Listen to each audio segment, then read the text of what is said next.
হাদির বউয়ের দেখছো, হাদির বউরে দেখছো হসপিটালে ঢুকছে, দেখো নাই দুনিয়ার কোন সাংবাদিক একটা ছবি তুলতে পারে নাই।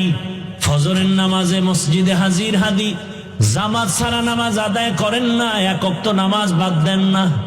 আকাশেতে লক্ষ তারা, এক চাঁদের আলো, হাজার কোটি মানুষের ভেতরে একজন হাদি ভালো।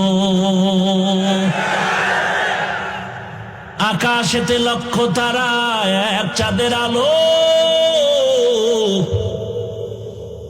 হাজার কোটি মানুষের ভেতর আমার ওসমান হাদি ভালো। আমার কলিজার ভাই ওসমান হাদি কপাল খোলার বয়ান দিয়ে গেছে, গোটা দুনিয়াকে সজাগ করে দিয়েছে। সত্যের পথে থাকলে বিজয় মরার পরে দেখা যায়।